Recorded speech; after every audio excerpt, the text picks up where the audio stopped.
I'm going to show you what I've come to find is one of the most useful practice techniques. It's a really good one to put at the beginning of a kind of practice session to kind of check your posture and warm up and get everything sort of open and fluid and working. And it's kind of one of the simplest things you can do on the piano, but not necessarily that easy to do well, especially when you're starting out and you don't have the strength. But that's one of the reasons this exercise is so good, is that it really, quite rapidly, if you do it every day, just for 5 minutes, it develops a certain kind of strength. And it's that kind of strength that has flexibility and a relaxed nature about it. So it does wonders for your playing, and you start to find a bit more effortlessness coming into your playing. So I call it the 5-finger walk. Actually, I have to credit a student with that title who actually informed me it was called it. But it was piano player Jason Ribello that first showed it to me on one of these jazz weekend courses that I did when I was 16. And you can approach the keyboard and just concentrate on 5 keys. So I'll concentrate on the first 5 notes of the C major scale. I'm resting my fingers on the keys very, very lightly. And this is a big part of this exercise, which I can't necessarily show you in this video style, is being sort of mindful and observing your bodily posture and your sitting position and everything. And a big part of the exercise is watching for any tension that might creep in whilst you're doing it. Okay, I'll get to it now. Right. So I'm going to lift one finger at a time, and while I do, I'm going to try and keep the other fingers on the keys, just resting lightly.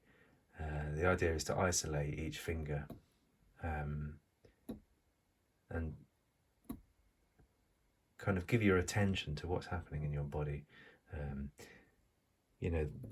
It's the tendons in the arm that you can see, the way the muscles, these big long kind of tendons and sort of these muscles run up the arm. There's a whole sort of physiology and anatomy there that's could be quite interesting, I think. Not that I looked into it much. I'm just sort of focusing on what's going on in the body, really. And basically, the most important thing is monitoring for any tension creeping in. So I'm going to lift one finger at a time. And the idea is you have a follow-through stroke, as in with tennis or golf. The sort of ideal is to lift and you strike or let go, and there's a sense of following through the key. Like a piano is hammer based as a percussion instrument, so you can think of your fingers a bit like a hammer, really, and connecting with that motion. And as I'll talk through this while I'm doing. As I'm doing it, no, I don't do this. I don't do it as regularly and as often as I should, like this. But it's amazing the difference it makes if you do a little bit every day. When you first start off, you'll find it really hard to lift fingers individually without raising other fingers, and that's all fine. You can kind of go through that. And another thing you'll find is, like, you can see when I lift, when I lift the 4th finger, the little finger comes up with it. That's because the tendons are joined, and you won't avoid that.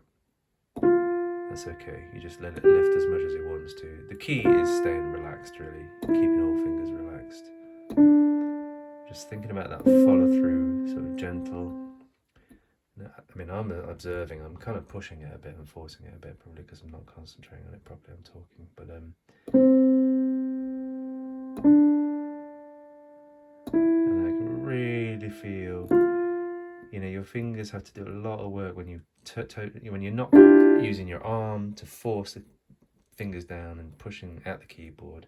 You're not using your bodily weight in there. It develops, it really isolates the individual finger muscles and develops that kind of fluid, flexible strength for each finger.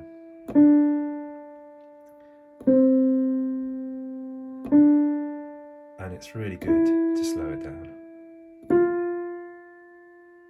So you can really observe and feel in your arm, your fingers, and your body for any tension creeping in. If tension is not creeping in your hand because you're concentrating on it so much, you might find tension is creeping into the rest of your body, which is another issue.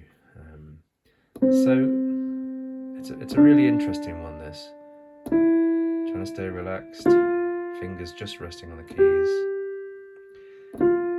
And of course, you can do it in both hands if you're bored. But I recommend starting with the one, and obviously you can do all keys. So go through the cycle of the 12 keys, major keys. You can do minor if you want to keep it interesting. And I suppose you could kind of do sixth and different between the two hands if you want to find your own way of doing it. So that's that. And I guarantee if you do that for 5 minutes a day, even after a week, you'll notice an amazing difference in your strength and fluidity and flexibility of the piano. After 2 weeks, well, yeah, it's really significant. And it's a great one for warming up. Even if you don't do it that slowly, it's good for warming up. But I do recommend sort of paring it back to that. The slow speed is great because you feel every single muscle movement and little bit of bodily tension, and it gives you time to let go of that tension in between your keystrokes. So I'll leave that with you. That's my kind of foundational top tip for piano practice to get effortless strength and fluidity in your playing, whilst also enabling your fingers to do what you want them to do.